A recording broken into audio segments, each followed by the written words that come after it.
Adam and Eve messed up in the garden, obviously, sin entered the world, and we tainted God's gift. It was God's perfect gift for humankind, and we messed it up, in a relatively short amount of time. When we're looking at the earth gift, how can we as humans, the receiving end, benefit, as well as how can God benefit? One of the issues in environmental ethics is where's the balance? Do you set nature aside and not touch it? Do you develop it? Do you use it? How do humans impact our environment? Reflecting on our management of God's creation was one of several presentations these Ouachita students gave during a week of camping, floating, hiking, and yes, managing a small part of creation. The class itself began last year when faculty from different schools and departments asked students to help them integrate several disciplines into one course. Why don't we try to do something based on the Hunter Dunbar expedition, build it in with the Ouachita River, build it in with Ouachita Baptist University. In the fall, we had the honors program in which the students actually built the class, came up with the syllabus, did the budget, and then we said, let's do it. And so this spring, Dr. Eubanks, Tim Knight, myself, Casey Model, have been meeting every Wednesday afternoon, going through outdoor recreation, going through the Hunter Dunbar, going through Leave No Trace, environmental ethics, going through the water systems. And then it all came together, and right after graduation, we hit the road with 17 students. Dr. Mike Reynolds invited noted environmental scientist and author Dr. Calvin DeWitt to visit the class. They took a walk along the Ouachita Bluff, discussing environmental stewardship as well as a little botany. And then, the day after spring commencement, these students and professors took off for the Ouachita National Forest. After 2 days of floating the river and camping under the stars, the group spent several more nights at Camp Clear Fork. There they relaxed a bit, enjoyed the outdoors, got to know each other better. But they also worked, from cooking and cleaning to trail restoration at the camp to a bit of scientific research, guided by Ouachita Biology Chair Dr. Tim Knight. Most of the aquatic insects really like high oxygenated water, so they're going to be in places like this.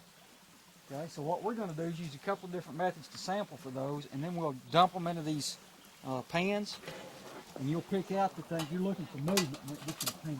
Okay, so we've got tweezers and we've got droppers. Then when you get them, you try to identify them with this, and there's 3 different, it's called a taxa, okay? It's an identification card.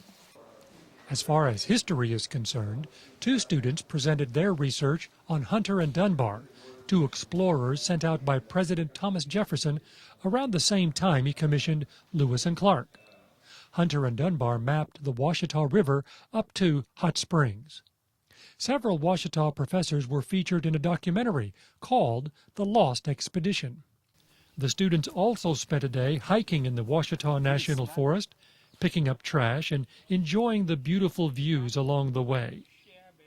One day the group visited Remmel Dam near Hot Springs to learn how the Ouachita River helped generate power for Arkansans. They floated the river one last time down to Rockport near Malvern before spending their final night relaxing at the lake of Philosophy Department Chair Dr. Byron Eubanks.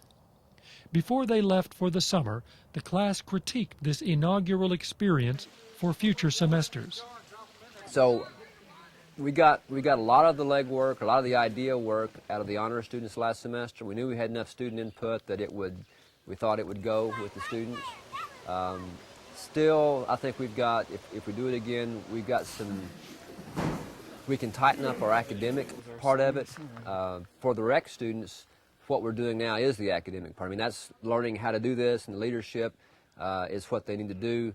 If I'm doing environmental ethics or a wilderness philosophy component, I've got to figure out a better way to make that tie in with all the students and not just a student who has interest in philosophy. And I think the same is true if we try to do history or biology. Tightening up the assignments and making sure it all kind of works together, to me, is the key. All in all, though, the faculty were pleased with the results and the students with the memories of a week on the Ouachita.